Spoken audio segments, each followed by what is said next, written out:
Hello नमस्कार, कैसे हो आप सब। विदाउट एनी डिले चलो शुरू करते हैं आज की कहानी।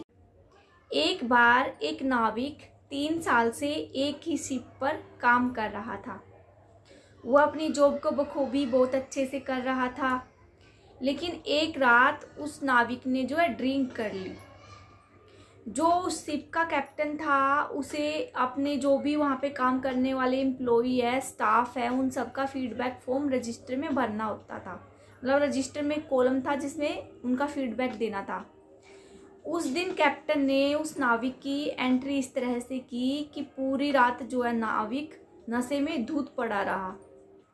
सुबह उठ के जब नाविक ने रजिस्टर में अपनी एंट्री को पढ़ा तो वो बिल्कुल परेशान हो गया और उसने सोचा कि ऐसा तो मेरा पूरा करियर ही चौपट हो जाएगा।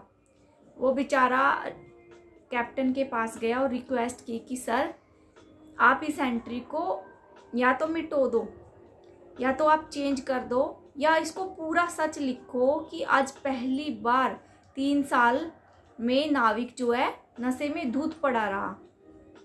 3 सालों से उसने कभी ड्रिंक नहीं की थी, कभी शराब को छुआ भी नहीं था। वो उनका पहला दिन था जब उन्होंने ड्रिंक की थी। तो इस पर जो है कैप्टन ने बिल्कुल इनकार कर दिया ऐसा करने से। कैप्टन ने कहा कि नहीं, मैंने तो सच लिखा है। लेकिन उन्होंने अधूरा सच लिखा था। अगर वो एक लाइन और आगे लिख देता तो शायद मतलब पूरा सच बयान हो जाता। अगर वो ये लिख देता कि 3 साल में पहली बार नाविक पूरी रात नशे में धुत पड़ा रहा, लेकिन उन्होंने अपने स्टेटमेंट को बदलने से इनकार कर दिया। अब उनको नाविक को अपने करियर की चिंता होने लगी कि मेरी नौकरी खतरे में आ जाएगी। ऐसे ही थोड़े दिन गुजर जाते हैं, उसको वार्निंग देके छोड़ दिया जाता है। कुछ दिन के बाद जो है नाविक की एंट्री करने की बारी आ जाती है। उनको उस दिन कैप्टन का फीडबैक देना था।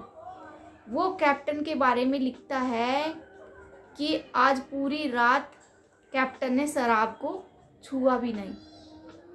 सच था लेकिन अधूरा सच था। दैट मीन्स कि उसने शराब नहीं पी, उसने कभी शराब नहीं की, लेकिन उन्होंने लिखा कि आज पूरी रात कैप्टन ने शराब को हाथ भी नहीं लगाया। इसका मतलब इससे हमें क्या पता चल रहा है स्टेटमेंट से कि मतलब या तो कैप्टन पूरी रात हर रोज पीता था, आज पहली बार नहीं पी, लेकिन उन्होंने स्टेटमेंट ऐसे लिखी। तो कैप्टन ने भी ऐसे बोला कि आपने मेरे बारे में ऐसे कैसे लिखा, इसको चेंज करो। तो नाविक ने भी इस बार चेंज करने से मना कर दिया कि नहीं, मैंने तो सच लिखा था। तो दोस्तों, इस कहानी से हमें क्या शिक्षा मिलती है? इस कहानी से हमें ये शिक्षा मिलती है, कई बार हम शब्दों को तोड़ मरोड़ के भी पेश करते हैं, वो अधूरा सच होता है, या उस सच का दायरा ही बदल जाता है, उस सच का मायना ही बदल जाता है। कई बार शब्दों की हेराफेरी से भी, शब्दों की हेराफेरी ही हमें सच और झूठ में डिफरेंस बताती है। या फिर कई बार हम अधूरा सच बताते हैं। इस बात से हमें पहली सीख ये मिलती है कि शब्दों को तोड़ मरोड़ कर पेश ना करें। बिल्कुल जो परफेक्ट है, फैक्ट है, रियल, वही हम बताएं आगे वाले को, जो पूरा सच है।